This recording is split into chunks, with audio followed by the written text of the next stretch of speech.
Paz do Senhor, irmãos. Vamos continuar nossa leitura bíblica diária, livro de Mateus, capítulos 17, 18 e 19. 6 dias depois, Jesus foi para o Monte Alto, levando consigo somente Pedro e os irmãos Tiago e João. Ali eles viram a aparência de Jesus mudar. O seu rosto ficou brilhante como o sol e as suas roupas ficaram brancas como a luz. E os 3 discípulos viram Moisés e Elias conversando com Jesus. Então Pedro disse a Jesus: Como é bom estarmos aqui, Senhor. Se o Senhor quiser, eu armarei 3 barracas nesse lugar. Uma para o Senhor, outra para Moisés e outra para Elias. Enquanto Pedro estava falando, uma nuvem brilhante os cobriu, e dela veio uma voz que disse: Este é o meu filho querido, que me dá muita alegria. Escutem o que ele diz. Quando os discípulos ouviram a voz, ficaram com tanto medo que se ajoelharam e encostaram o rosto no chão. Jesus veio, tocou neles e disse: Levantem-se e não tenham medo. Então eles olharam em volta e não viram ninguém a não ser Jesus.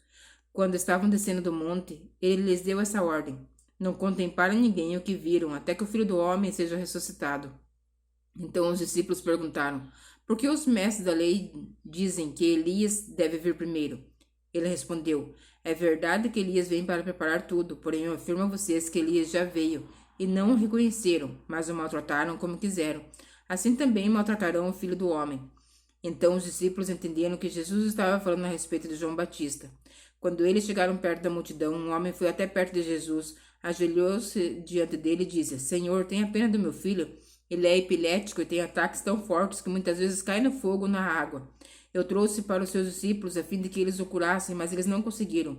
Jesus respondeu: Gente má e sem fé, até quando ficarei com vocês? Até quando eu terei de aguentá-los? Tragam o menino aqui. Então deu uma ordem, o demônio saiu e no mesmo instante o menino ficou curado. Depois os discípulos chegaram perto de Jesus, em particular, e perguntaram: Por que foi que nós não pudemos expulsar aquele demônio? Jesus respondeu: Foi porque vocês não têm bastante fé.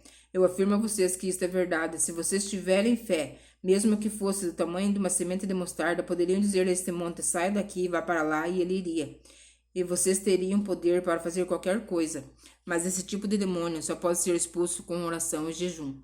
Um dia os discípulos estavam se reunindo na Galiléia, e Jesus disse a eles: Filho do homem será entregue nas mãos dos homens. Eles vão matá-lo, mas 3 dias depois ele será ressuscitado.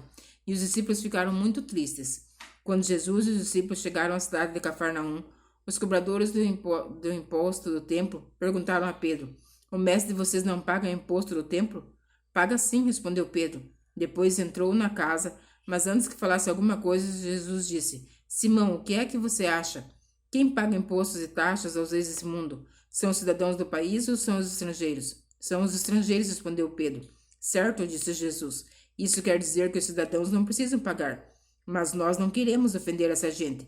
Por isso, vá até o lago, jogue o anzol e puxe o primeiro peixe que você fisgar. Na boca dele você encontrará uma moeda. Então vai e pague com ela o meu imposto e o seu. Capítulo 18. Naquele momento, os discípulos chegaram perto de Jesus e perguntaram: Que é o mais importante no reino dos céus?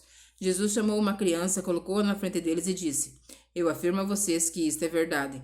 Se vocês não mudarem de vida, não ficarem iguais a essa criança, nunca entrarão no reino dos céus.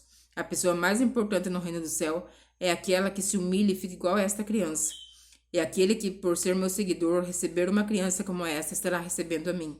Quanto a esses pequeninos que creem em mim, se alguém for culpado de um deles me abandonar, seria melhor essa pessoa que ela fosse jogada no lugar mais fundo do mar, com uma pedra grande amarrada no pescoço. Ai do mundo por causa das coisas que fazem com as pessoas que me abandonam. Essas coisas têm de acontecer, mas ai do culpado. Se uma das suas mãos ou um dos seus pés faz com que você peque, corte-o e jogue fora, pois é melhor você entrar na vida eterna sem uma das mãos, ou sem um dos pés, do que ter as 2 mãos e os 2 pés e ser jogado no fogo eterno. Se um dos seus olhos faz com que você peque, arranque-o e jogue fora, pois é melhor você entrar na vida eterna com um olho só, do que ter os 2 e ser jogado no fogo do inferno. Cuidado, não desprezem nenhum desses pequeninos. Eu afirmo a você que os anjos deles estão sempre na presença do meu Pai que está no céu, porque o Filho do Homem veio salvar quem está perdido. O que é que vocês acham que faz um homem que tem 100 ovelhas e uma delas se perde? Será que não deixa as 99 no pasto, no monte, e vai procurar a ovelha perdida? Eu afirmo a vocês que isto é verdade. Quando ele a encontrar, ficará muito mais contente por causa dessa ovelha do que pelas 99 que não se perderam. Assim também o Pai de vocês que está no céu não quer que nenhum desses pequeninos se perca. Se o seu irmão pecar contra você, vá e mostre-lhe o seu erro, mas faça isso em particular, só entre vocês dois. Se essa pessoa ouvir o seu conselho, então você ganha de volta o seu irmão. Mas se não ouvir, leve com você uma ou duas pessoas para fazer o que mandaram. As escrituras sagradas elas dizem: qualquer acusação precisa ser confirmada pela palavra, pelo menos duas testemunhas. Mas se a pessoa que pecou não ouvir, essa pessoa não conte tudo à igreja. E se ela não ouvir a igreja, trate-a como um pagão ou como um cobrador de impostos. Eu afirmo a vocês que isto é verdade. O que vocês proibirem na terra será proibido no céu, e o que permitirem na terra será permitido no céu. Eu afirmo a vocês que isto também é verdade.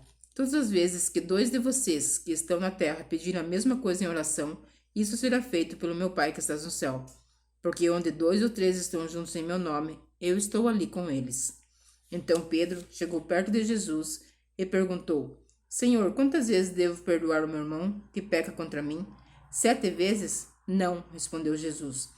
Você não deve perdoar 7 vezes, mas 70 vezes 7, porque o reino do céu é como um rei que resolveu fazer um acerto de contas com os seus empregados.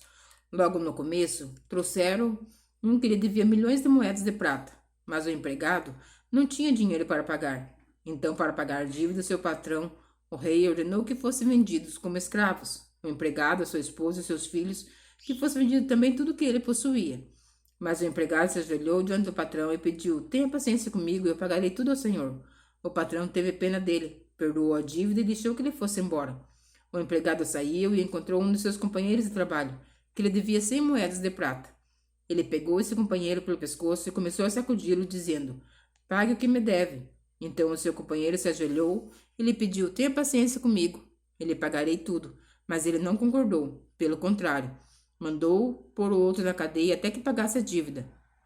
Quando os outros empregados viram o que havia acontecido, ficaram revoltados e foram contar ao patrão. Aí o patrão chamou aquele empregado e disse: Empregado miserável, você me pediu e por isso eu perdoei tudo que você me devia. Portanto, você deveria ter pena do seu companheiro, como eu tive pena de você. O patrão ficou com muita raiva e mandou o empregado para a cadeia, a fim de ser castigado até que pagasse toda a dívida. E Jesus terminou dizendo: É isso que o meu Pai, que está no céu, vai fazer com vocês, se cada um não perdoar sinceramente o seu irmão. Capítulo 19. Depois de dizer isso, Jesus saiu da Galiléia e foi para a região da Judéia, que fica no lado leste do Rio Jordão. Uma grande multidão o seguiu e ali curou os doentes. Alguns fariseus chegaram perto dele e, querendo conseguir alguma prova contra ele, perguntaram: Será que pela nossa lei um homem pode, por qualquer motivo, mandar sua esposa embora? Jesus respondeu: Por acaso vocês não leram o trecho das Escrituras que diz: No começo o Criador fez homem e mulher, e Deus disse: Por isso o homem deixa o seu pai e a sua mãe para se unir com a sua mulher, e os dois tornam uma só pessoa? Assim já não são duas pessoas, mas uma só? Portanto, que ninguém os separe o que Deus uniu. Os fariseus perguntaram: Nesse caso, por que é que Moisés permitiu ao homem mandar a sua esposa embora, se ela der um documento de divórcio? Jesus respondeu: Moisés deu essa permissão por causa da dureza do coração de vocês. Mas no princípio da criação não era assim. Portanto, eu afirmo a vocês o seguinte: o homem que mandar a sua esposa embora, a não ser em caso de adultério, se tornará adúltero se casar com outra mulher.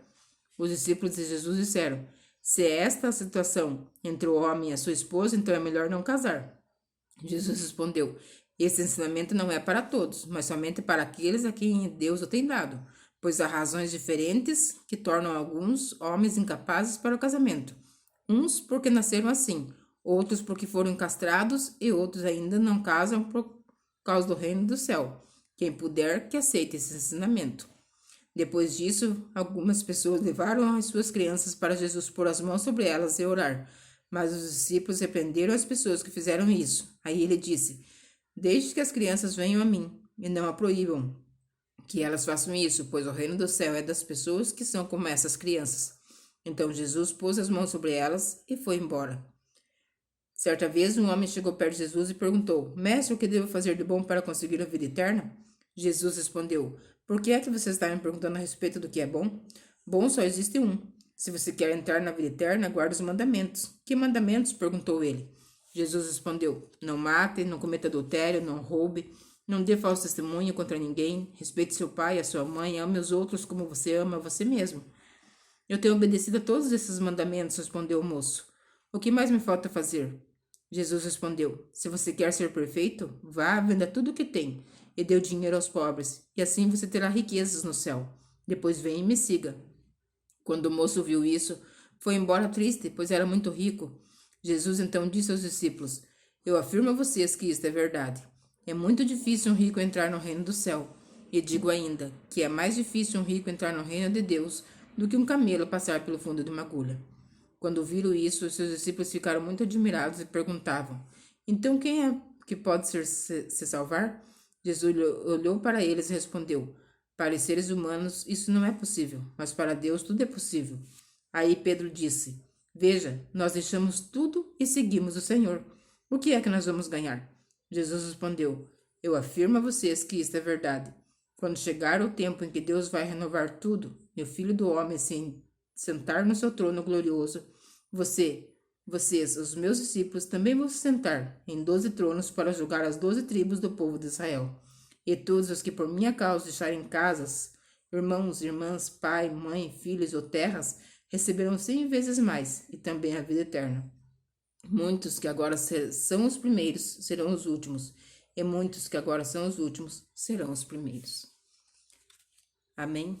Que o Senhor Jesus continue abençoando a minha vida, a tua vida, o meu lar e o teu lar. E que você fique na santa paz do Senhor Jesus Cristo.